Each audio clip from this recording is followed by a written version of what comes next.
Two of my favorite film franchises of all time are the Sergio Leone Dollars trilogy and James Bond. What's unique about both of those franchises is that the main character in both series has no actual character arc. Both the Man with No Name and the Sean Connery and Roger Moore early versions of James Bond have no character arc, and there is no character change at all. From film to film, they are the exact same person. So, bringing up this example, the question now becomes, when you write characters, do they need to have an arc? Now, obviously, I just gave two examples where there is no character arc. So, the short answer I would say is yes, your characters need to have an arc, but the long answer is it's complicated and you may not. If you look at writing from a bell curve, what you're going to see is that the majority of stories feature character arcs in some fashion. Um, you know, I would say only on the tail ends on either side of that bell curve are there any sort of books that are written, or any kind of literature at all, really, or any kind of art form, where there is not some element of change going on with your characters. The reason why is stories are about change, and in many ways, a story is about showing a character's change to a reader. Now, the degree and direction of this change can be very subtle and can vary. You have everything from the classical trope, like, the chosen one becomes the hero, right? You've seen that a million times, to, going in the opposite direction, the meek everyman becomes the ruthless villain anti-hero, right? Something you might see maybe like in a Walter White from Breaking Bad. And then you can get even more nuanced, where the character changes, but only really slightly. For an example, this would be like the John Wayne character of Ethan Edwards in The Searchers, where he goes from being, a racist cowboy determined to kill his kidnapped niece for assimilating to Native American culture, to, at the very end, becoming slightly less racist and then deciding not to kill her but to rescue her instead. There's that sort of softening of the heart, as you would say, but with that, the character that John Wayne plays retains that same sort of machismo stoicism that he kept throughout the entire movie. So there are obviously the degrees of changing characters, but for the most part, everything you write or create is going to need to have characters that are going to have some sort of arc. But like I said at the beginning, not every single story is going to require a change in character. Not every single story is going to require an arc. And so I'm going to go through it here and list a couple of examples and sort of why these examples tend to work. So the first example is Patrick Bateman from American Psycho. Throughout the entire story, he remains a psychotic serial killer.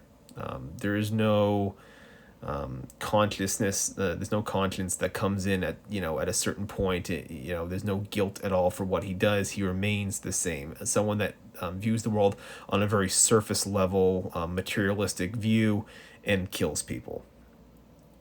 Now, the reason why this sort of character works, especially in this book, is the character of Patrick Bateman serves as a stand-in for the main theme of the book, which is nihilism and materialism in a society of rampant capitalism during the yuppie 1980s. The very strong theme that the author is trying to create requires that there be a character that is so shockingly over the top, but at the same time real to the audience, that it gets the message across to them. And so in doing that, the character can't change. A character that is so devoid of humanity impresses upon the audience the level of depravity that these ideas taken to the extreme can represent. And now on the opposite end of that spectrum would be someone like the dude from The Big Lebowski. Throughout the entire film, he is a laid back stoner and does not change his habits or really his worldview at all. And kind of like the first example, the reason why it works is that the character serves as a stand in for the main theme of the film, which is this sort of general nihilism and this general notion that nothing that happens in the movie really matters. And so, as you can see with both examples here, the character of an unchanging character tends to work if you have a strong point you're trying to make with that character. The third example would be someone like a Rorschach from Watchmen, right? Someone who has complete moral absolutism. There's good and evil, and you don't ever compromise. Now, the reason why this character works well is that the focus of the story doesn't become so much on him, but on the world around him. He sort of serves as a foil to everyone else. All of the other characters are willing to compromise and are willing, in a sense, to become corrupted. And because of his worldview, he cannot be.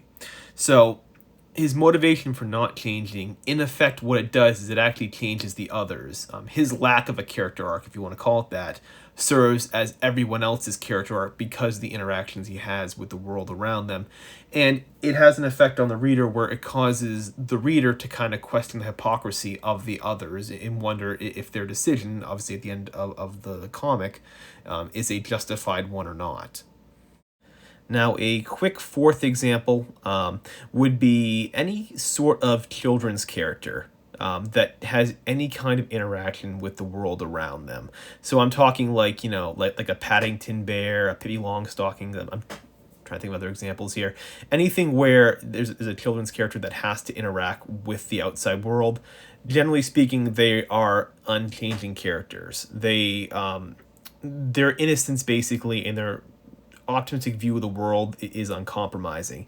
And similar to the Rorschach example there, the reason why it works is the child naivete of them, their optimism, and I guess the general belief in the good of humanity affects others around them, serving as sort of like an idealism for other people they interact with to live up to, which feeds into having this sort of character that will not change at all. So again, very much like the Rorschach thing, you're giving sort of the world their own sort of arc as opposed to the main character. And now the last example tends to feed into what I mentioned at the beginning, which is the sort of action hero trope character, right? So again, like a James Bond, like the Man with No Name from the Dollars trilogy, just a character where the plot tends to override the arc. The plot is so strong, the plot is so interesting that you can have a character that is uncompromising and the story still works out well. And tied into that would be the revenge hero trope, which I can see that being a bit controversial, basically, but I'm referring to like any sort of like Taken, Kill Bill, law-abiding citizen. You see this a lot in films where the hero is so motivated by revenge that there's nothing else for them to change, right? There is no character, there's no worldview that changes at all. Now, I will say it's a bit controversial just because one could argue that, well, the character change occurs off camera, right? It occurs before the movie begins, or it occurs kind of right at the very start of the movie, right, when they lose everything. So that one, obviously, I guess you can kind of take or leave that one. But again, those sort of characters tend to already have kind of a set mission, basically, and there's no arc just because they don't have any kind of emotional change. Their change is simply achieving their mission. So, to do a quick summary, in general, your characters should have arcs, but if not, it will generally work well if the character's unchanging nature tends to serve as a stand-in for some greater theme for your audience. or if they affect the secondary characters or the greater world around them by affecting their arc, or if they happen to fit into a certain trope or genre where the plot becomes much more important than the actual characters change.